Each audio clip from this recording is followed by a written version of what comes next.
Hi guys! Welcome po ulit sa aking channel. Slin Malakay po. Simple pa happy na simpleng buhay na walang arte, less stress.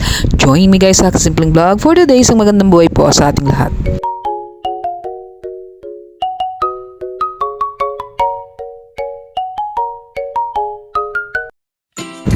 So ito na nga guys, ito na po yung aking naipon na pambayad ko po sa aking SS. So ayan po, ako po ay voluntary na naguhulog sa aking SSS. So may work po ako, so I am working in a government agency, pero ayan po, nag-voluntary contribution po ako sa aking SSS. So yan, personal ko po itong hinuhulugan. So yan, itinalong ko na po yung aking hulog.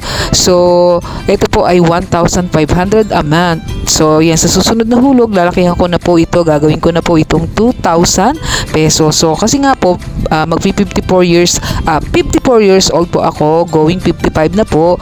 So ayan, pinag-ipunan ko po talaga o iniipunan ko po talaga yung aking contribution sa SSS. So medyo mabigat po siya. Ayan po, ang kailangan ko po ngayon is 9,000 pesos. So ayan, so nabuo ko na po siya, kaya po itatakbo ko na po siya sa SSS.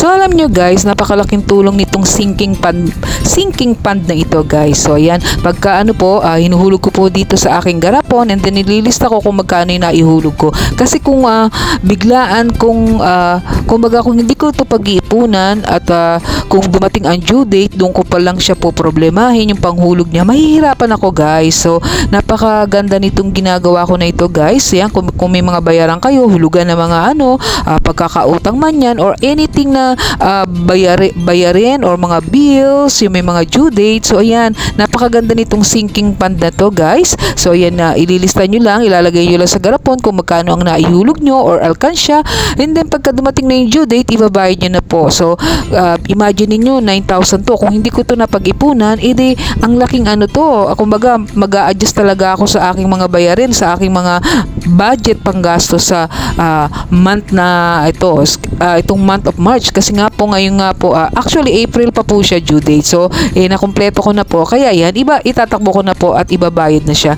Kasi guys, napakaganda at napakagaan itong kung talagang nababudget at naayos natin yung ating mga gastusin, at malaking tulong ito guys. So na-vlog ko to guys before, nung time na inumpisahan ko tong aking pambayad sa SSS. So syempre ayan, at pagka may babayaran tayo uli or anything na need nating paghandaan na babayaran, so ganito po yung aking ginagawa talaga. Pwede po ito sa envelope or sa garapon or lata. So kung saan nyo po gustong ilagay yung inyong mga naipon na pambayad. So ayan, so kailangan lang na ilista natin para alam natin kung magkano yung nailalagay natin. So malaking tulong ito guys, kasi napagaan ito talaga yung aking due date na 9,000 pesos. So ayan, naibayad ko na siya guys, naitakbo ko na yung aking 9,000 na contribution sa aking SSS. So ayan, so dapat April pa siya, inabuo na nga natin siya, kaya naitakbo natin. So ayan.